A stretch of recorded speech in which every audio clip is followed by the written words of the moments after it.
It's Friday, September 19th, and Tropical Storm Gabrielle is currently moving west in the Atlantic. We can already see that it's looking a little bit better than yesterday, way more convection than we saw around this low pressure center than we did yesterday at around this time. That low pressure center, though, is looking not really super defined, so you can still tell it's not a super organized storm. It's only a tropical storm as of right now, but it definitely looks like it's getting its act together. And on the European model, it also agrees that we're going to see Tropical Storm get its act together as it moves out west. I actually want you to look right here. This is Tropical Storm Gabrielle. Then I also want you to keep a closer eye or closest eye down here on the main development region in the Atlantic. We have another invest that has a 20% chance of formation, but you're not really going to see anything out of that right now.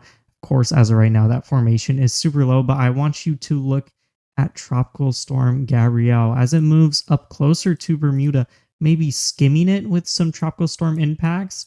But the main thing is that it's going to move back out into the Atlantic. It's going to curve way out, and it's just going to be kind of punched away by this cold front coming off of the United States. So there's currently nothing to worry about right now on that front. And the official National Hurricane Center's cone of uncertainty agrees with what we just saw on the Euro, where we're going to see it gradually strengthen as it gets close to Bermuda, maybe skimming it with some impacts, potentially becoming a hurricane by this Sunday before it makes that big turnout to the Atlantic. We're pretty confident, almost 100% sure that that's going to happen. And then, of course, right now, as a pretty decently sized wind field, and then the maximum sustained winds are 50 miles an hour. But moving back to the mainland, seeing what's going on in the contiguous United States, we do have a bit of a marginal risk of severe weather out here in parts of the Central Plains covering Kansas and Nebraska. And the main thing with this is going to be that threat of some damaging winds, potentially some 60-mile-an-hour gust associated with the storms in this risk area. And then our hail risk is literally going to cover the same exact area, potentially for some 1 to 2 inch in diameter hail. And that tornado risk is going to be pretty close to zero. I'm not really expecting to see any with this storm complex today. Then, of course, we could see just some general thunderstorms in some other areas of the United States. One is going to be down here in the southwest. We could see a lot of thunderstorms down there. And of course, the main thing bringing that weather is going to be a low pressure center and trough kind of digging in across the plains, potentially bringing more weather to parts like the Midwest and Northern Plains also. And a look at our models kind of reveals what we were just talking about. Of course, we have that big low pressure center and that trough rotating up in the Dakotas. And we actually see that shortwave highlighted by this blob of storms kind of moving a little bit eastward and southward at the same time. But what we're going to notice is that as this comes through, there's also going to be quite a bit of a stationary front in this area at this time. It's going to almost act like an outflow boundary, but not quite. It's going to really stir up a lot of convergence. And then that convergence is going to meet with a trough, potentially a low pressure system.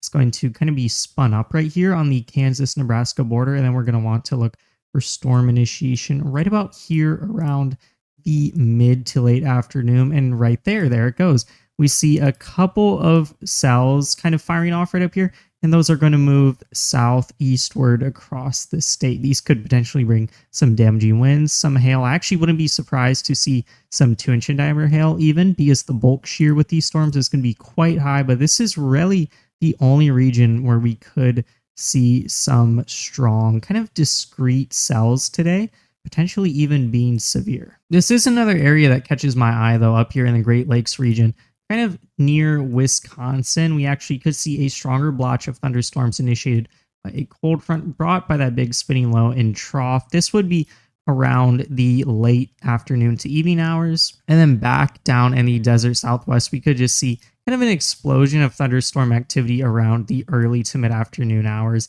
Potentially a couple of these storms could get pretty strong also, not really being severe though. And then these would be initiated by, we have a high pressure system spinning up here, bringing some organizing shear to a lot of these storms, and a couple of troughs, and maybe even an embedded low pressure system somewhere in this. And here is a better look at that trough or shortwave moving through. And then this is actually going to be the main thing, kind of initiating these storms right up here in this area in parts of northern central Kansas. And this is also going to bring a lot of organizing shear to these storms. And of course, we can see that low pressure spinning up in the Dakotas, kind of draping a cold front down across Wisconsin, bringing some extra storms there. Then we also see a lot of westerly flow across the desert southwest. That's why we're going to see a couple of storm clusters out there today as well. And then this is pretty much it for our initiating factors across the country today. But here is going to be a deep dive on the storm environment in parts of northern central Kansas, where we could potentially see those cells fire off, potentially bringing that threat of damaging winds, some hail, and not really seeing a threat of tornadoes at all.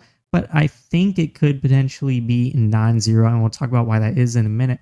One of the main things for that reason why we could see some severe weather is this really high parameter of some bulk shear, 55 knots potentially, and then also coupled with some wind veering. We could see some strong updrafts and some very organized storms with this. That's why I do think we could see an isolated threat for potentially some hail and damaging winds. Now, other things, just for general severe weather, we have a moist enough environment, and then our cape isn't really looking super impressive, but it would be sufficient enough for formation of thunderstorms and potentially severe weather, but it's really going to be carried by this high bulk shear parameter today. Other things to note are that we do not really have any good surface shear or surface helicity for tornadoes. Our cloud base is going to be a bit high, and then our 3 cape isn't going to be that high either. So for tornadoes, it's really looking super low, but because it is going to be on that stationary boundary, there's a very small chance that we could see something, especially if we have some very organized storms, so some strong updrafts, but I'm really not expecting to see a tornado threat at all today. And then, of course, we could actually see some hail because we're going to have some strong updrafts, quite a bit of cape, some nice mid-level lapse rate, 7.6 Celsius decreasing per kilometer. Then our freezing level isn't going to be that high either, in that 13,000 to 14,000 foot range. So potentially some 2-inch in diameter hail, maybe even being large. And then for that damaging wind threat, we do have some higher cloud bases expected that can aid with evaporative cooling. Our relative humidity isn't going to be super high either, kind of doing the same thing that our downdraft cape. It's going to be 1100, a precipitable water that's not super high. Then we do actually have some dry air aloft as well. So potentially an isolated threat for some 60-mile-an-hour damaging gusts with these storms also.